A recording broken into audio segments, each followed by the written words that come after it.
Good morning, everybody. It's our last morning on our trip. We woke up to that, so basically we're gonna have to try to pack up all of our stuff before that rain gets here. Might not. It might burn off, but it might not as well. So we have coffee though, so I might move a little faster. So until then, I'm just gonna sit here and enjoy my coffee. Feeling very bittersweet this morning.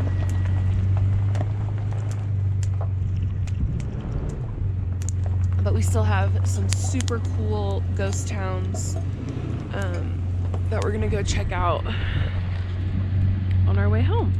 So I'm excited about that. I think we have about we have two stops planned, and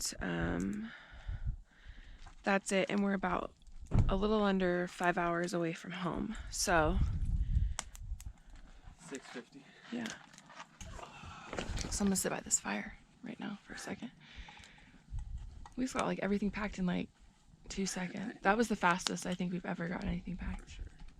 Yeah, just reflecting on the trip. If anything, it has motivated us significantly to get our ish together and make the life that we want happen. So that's pretty... I feel like so charged after Yeah. yesterday. Yesterday was awesome. I think we really need to incorporate like 0 days every couple days when we go camping. It's really importante. Yeah, and I'm just like really fired up to get ready on the road today so that we can go see this ghost town and get some cool footage and chill out while we're driving, like talk. Me and the hubs, we have good talks on the road, so Yeah, the best talks. and we talk about our future and what we want and what Captured we're gonna audience. do. Or captive audience, I guess. Yeah. Yeah. So he's ready to pack my chair, and that means I need to stand up. So Scoot your booch, hooch. I gotta go. All right, guys. So this is our cot. Right off the bat, I was super in love with the cot. I feel like you stay 10 times warmer because you're up off the ground. Yeah. And it's also allowed us to sleep in areas like this, which are all gravel, which we wouldn't really be able to sleep in without being up off the floor or having like a blow-up mattress or a thick padding. And we've been on a camping trip for about a week. Well, not about a week, for a week. A little over a week because we left last Friday. And through this little trip, it has taken some wear and tear.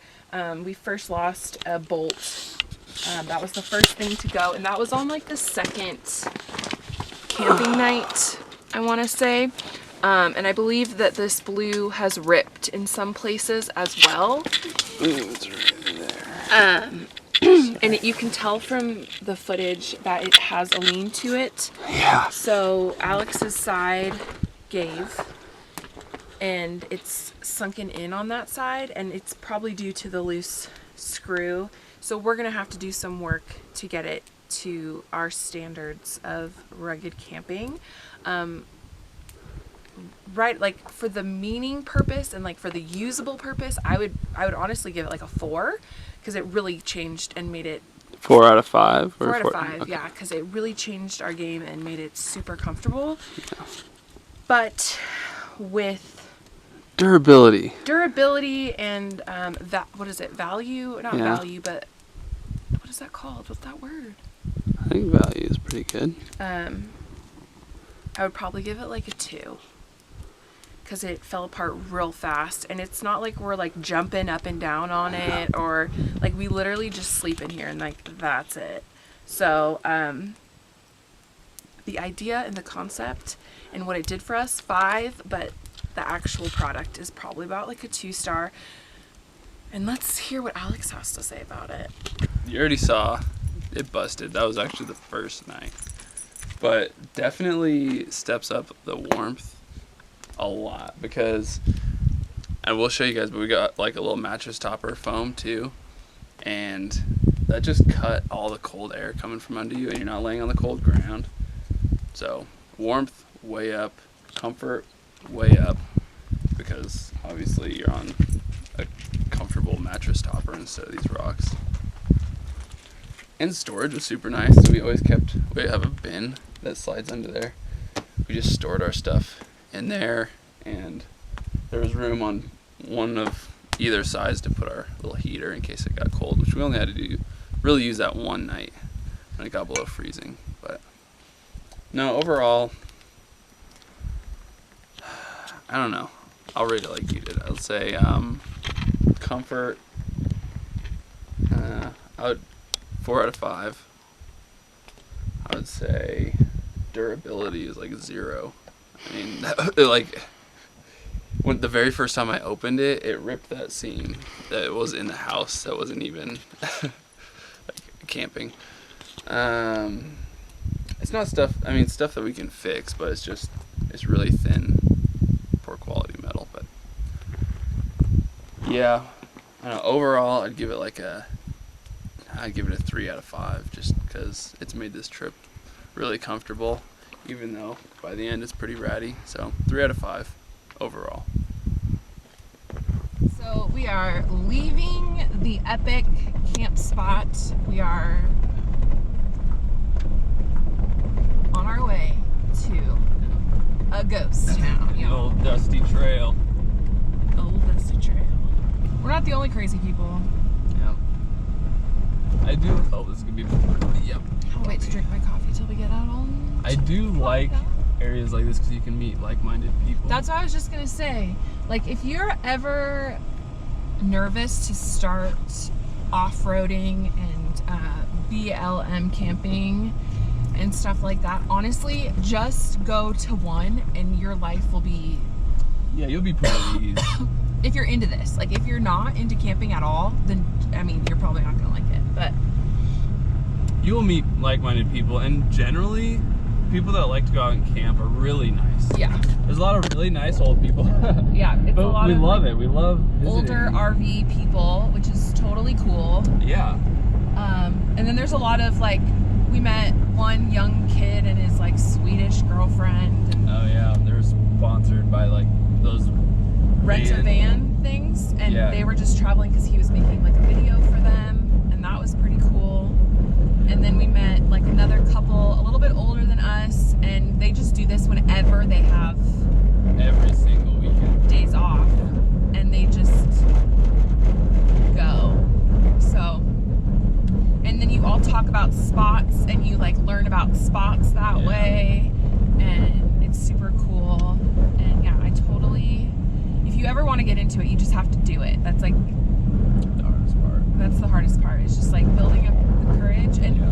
research. Like, you can research BLM campgrounds or like off-roading campgrounds, and you'll find stuff. And I think a lot of people are worried about like not having the right amount of stuff. All you need is a really warm sleeping bag. Like, if you're gonna invest in anything, get a really nice sleeping bag. That was a game changer for me. Yeah, get a nice sleeping bag, and then a decent tent. Yep. Besides that, And we bought our You'll tent be at fine. Walmart. It was Yeah, like you don't $50 have to spend or a lot. something. yeah, you don't have to spend a lot. And then you'll go, and then you'll realize, oh, like little things, like little knickknacks and stuff that make your experience just a little bit nicer or whatever. But you'll learn about those by doing it. So as long as you're warm and comfortable, you'll be fine. And then just get out there and do it, and you'll start to figure out what you need. Now on to Middlegate, Nevada. Well, actually, first Austin, Nevada.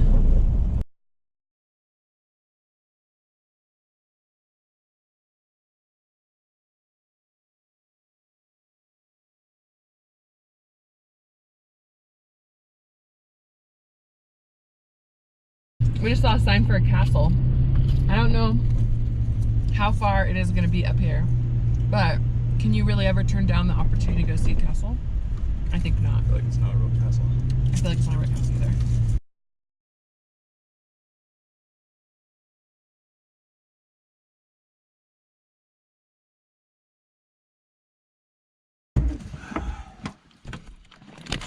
Okay, guys, we're just out here at the castle. Come on. See why they put it here. It's a ridiculous view. It's pretty awesome. I wish it wasn't closed off. There's a fire pit up here. I wonder if people camp up here. It's a fireplace. That's cool.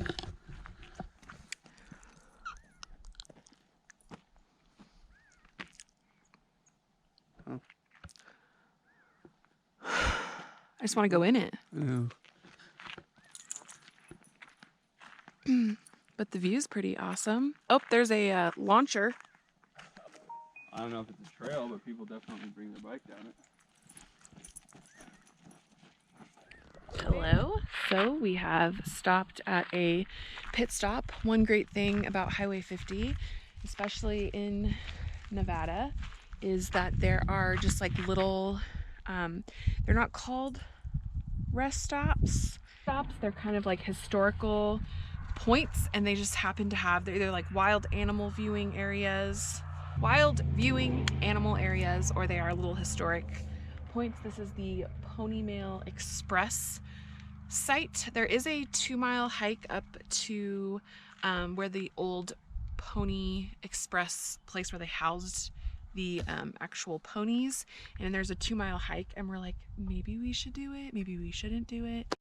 So we decided to hike it. Why not? It's the last day. Yeah, we're doing it. We have nowhere we need to be by a certain time, so No.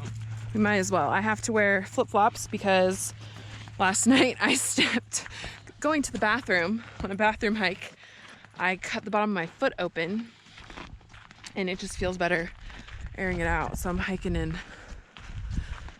flippy Assume floppies. this is the right one because It it's looks, like the only path and it goes the right direction. yeah, there wasn't like a clear, You said what this is, right? yeah, the Pony Express station. Yep.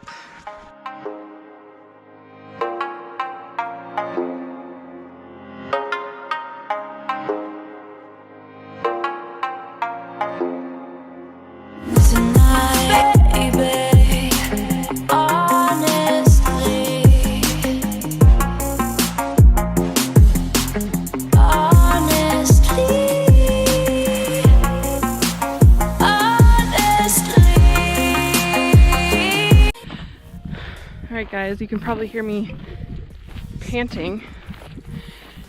Not used to the elevation. That's what we're gonna call it at this point. But we are walking up to it. Notice, please do not disturb or climb on the station walls. I feel like this is what Stonehenge looks like. Kind of. Not, I know, it's way different, but just like,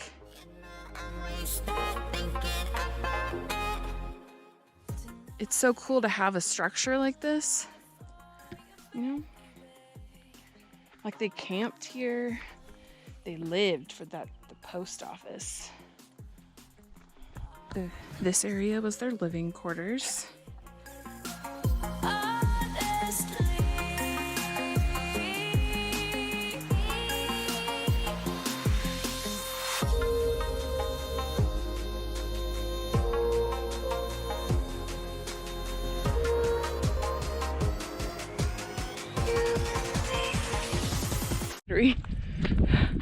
All right guys, so we are coming to an end. We can see our car.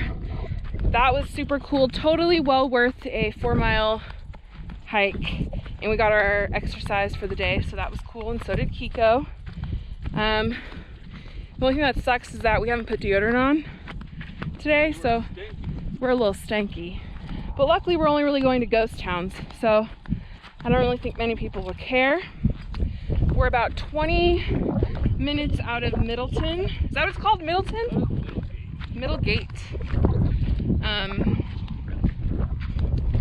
And we're gonna go get ourselves a burger at this famous burger place by the shoe tree.